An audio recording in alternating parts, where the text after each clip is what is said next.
Hello all. तो आज हम लोग स्टार्ट करने जा रहे हैं experimental verification of Maxwell's distribution. इसमें हम लोग दो पढ़ेंगे, एक है डायरेक्ट एविडेंस और दूसरा है इनडायरेक्ट एविडेंस। तो एक्सपेरिमेंटली वेरीफाई करने के लिए मैक्सवेल डिस्ट्रीब्यूशन को सबसे पहला जो अटेम्प्ट किया था वो किया था स्टर्न ने इन 1920, और सेकेंड अटेम्प्ट जो किया था इसको वेरीफाई करने के लिए उन साइंटिस्ट का नाम है जर्टमान एंड को। इन्होंने कब किया था? 1930 से लेके 34 तक। तो हम लोग जो पढ़ेंगे वो इन्हीं का पढ़ेंगे, जर्टमान एंड को का। ठीक है, तो जर्टमान एंड को का जो experimental verification of Maxwell distribution है उसी के बारे में हमको पढ़ना है। तो सबसे पहले क्या है, यहाँ पे एक फिगर दिख रहा है हमें। इस फिगर में क्या है, यहाँ पे एक ड्रम दिख रहा है। तो ये जो है ये एक आपका ड्रम है जो ग्रीन कलर से दिख रहा है, और ये रोटेट कर रहा है ऐसे। ठीक है, ये ऐसे ऐसे रोटेट कर रहा है ड्रम। ठीक है, ये ऐसे ऐसे रोटेट कर रहा है। ठीक है, फिर उसके बाद क्या है, सम एंगुलर फ्रीक्वेंसी ओमेगा से रोटेट कर रहा है। यहाँ पे एक ओवन लगा हुआ है, एक ओवन लगा हुआ है। इस ओवन का काम क्या है कि ये यहाँ से सिल्वर एटम या बिस्मथ एटम को प्रोड्यूस करेगा। तो यहाँ से सिल्वर एटम या आपके पास बिस्मथ एटम यहाँ से निकलेगा, इवापोरेट होगा। इवापोरेट जैसे ही होगा यहाँ पे, तो यहाँ पे एक स्लिट बनी होगी, तो यहाँ से बाहर आएगा। फिर एक यहाँ पे स्लिट बनी होगी, S1 यहाँ से बाहर जाएगा, फिर S2 से बाहर जाएगा, और S3 से बाहर जा करके इस ड्रम के अंदर जो कि रोटेट कर रहा है ऐसे ऐसे, इसके अंदर प्रवेश कर जाएगा।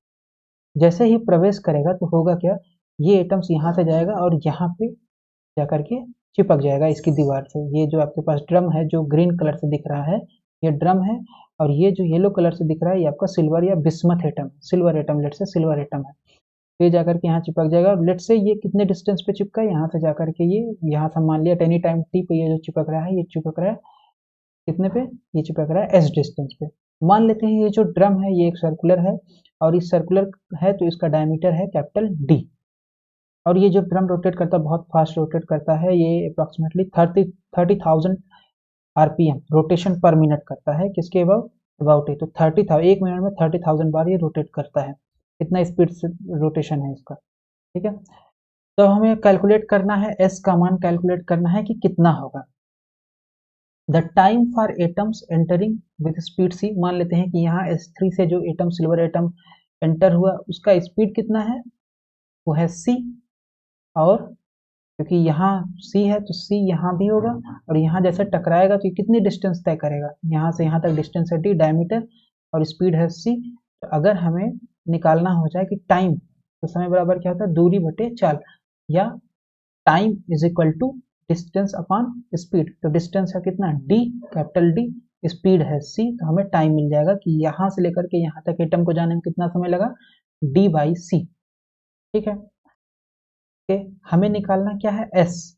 ये S निकालने के लिए हमें क्या चाहिए, atoms strike the glass plate at a distance S is equal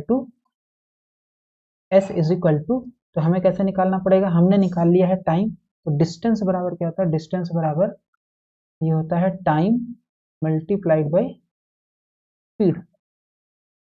ठीक है, टाइम हमने निकाल लिया, ये है D/C।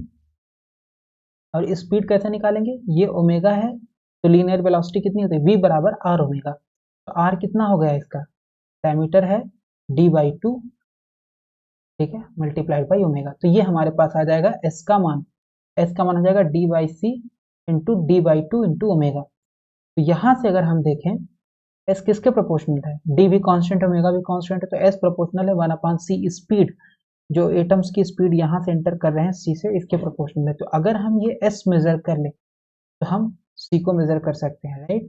तो from this equation S is proportional to 1/C, यहाँ से 1/C के प्रोपोर्शनल है।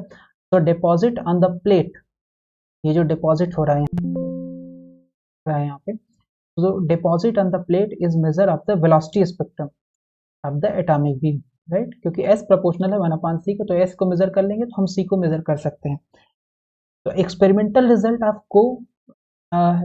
Result of जर्टमान and Ko for bismuth के लिए इन्होंने किया था, is given in the figure. तो इन्होंने क्या किया, रिलेटिव इंटेंसिटी डिस्प्लेसमेंट, तो एक तरफ रिलेटिव इंटेंसिटी प्लॉट कर दिया y एक्सिस पे, और इधर प्लॉट कर दिया डिस्प्लेसमेंट क्या है S। रिलेटिव इंटेंसिटी कैसे समझ सकते हैं, नंबर ऑफ कितने एटम्स यहाँ पे स्ट्राइक कर रहे हैं, राइट। तो उसको इन्होंने प्लॉट किया, तो इस तरीके का कुछ ग्राफ बना जो कि ग्रीन कलर से है। ठीक है, और ये जो ग्रीन कलर का ग्राफ है ये आपका मैक्सवेल का जो डिस्ट्रीब्यूशन है उससे मैच करता है। तो the experimental result of Zartman and Ko for bismuth is given in the figure, ये फिगर में दिया गया है, and it was in good agreement with theoretical curve. तो थियोरेटिकल कर्व जो मैक्सवेल डिस्ट्रीब्यूशन का है उससे उससे गुड एग्रीमेंट में है। फिर इसके बाद हमारे पास आता है इनडायरेक्ट एविडेंस। तो इनडायरेक्ट एविडेंस क्या है? इनडायरेक्ट एविडेंस में हम लोग जानते हैं कि एक एमिशन जिसको बोला जाता है थर्मियोनिक एमिशन। थर्मियोनिक एमिशन क्या होता है कि सपोज आपके पास मेटल है, तो मेटल को अगर आप हीट दोगे तो उस मेटल सरफेस से इलेक्ट्रॉन बाहर आ जाएंगे। इस प्रक्रिया को बोलते हैं थर्मियोनिक एमिशन। ठीक है, तो when A metallic wire is heated continuously, आप एक मेटल को हीट करते रहिए कंटिन्यूअसली, इलेक्ट्रॉन्स मेटल वायर से बाहर आने लगेंगे। तो by consider the electrons distribution according to Maxwell distribution, Richardson obtained an expression for current density. तो रिचर्डसन ने क्या माना कि जो आपने इलेक्ट्रॉन जो आपने को हीट किया, मेटालिक वायर को हीट किया कंटिन्यूसली, तो इलेक्ट्रॉन निकल रहे हैं, तो इलेक्ट्रॉन का जो डिस्ट्रीब्यूशन होगा उसको उन्होंने क्या मान लिया? मैक्सवेल डिस्ट्रीब्यूशन माना। तो मैक्सवेल डिस्ट्रीब्यूशन मान करके उन्होंने एक एक्सप्रेशन निकाला, J is equal to T constant है, T half e to the power minus 5 के बी टी। फाइव क्या है? मेटल का वर्क फंक्शन, और K B Boltzmann constant, T temperature है। तो दिस इक्वेशन, ये जो इक्वेशन है, qualitatively explained the process of thermionic emission and provide indirect evidence of Maxwell-Boltzmann distribution law। इसकी मदद से रिचर्डसन ने क्या किया? रिचर्डसन ने जो फार्मूला ड्राइव किया यूजिंग मैक्सवेल डिस्ट्रीब्यूशन, इसकी मदद से रिचर्डसन ने एक्सप्लेन किया थर्मियोनिक एमिशन। ठीक है, और थर्मियोनिक एमिशन एक एक्सपेरिमेंटल फैक्ट था, एक एक्सपेरिमेंटल है, तो इसलिए एक्सपेरिमेंट के द्वारा तो इन्होंने क्या किया? मैक्सवेल डिस्ट्रीब्यूशन का यूज करके एक एक्सपेरिमेंट को एक्सप्लेन किया जो कि थर्मियोनिक एमिशन है। इसलिए इस एक्सपेरिमेंट को बोला जाता है इनडायरेक्ट एविडेंस। इसमें तो ऐसा कोई एक्सपेरिमेंट किया नहीं, इसमें जस्ट रिजल्ट को यूज किया, तो इसलिए ये इनडायरेक्ट एविडेंस है। और जो हमने पहले पढ़ा था ज़ेटमान एंड को का, वो डायरेक्ट एविडेंस है।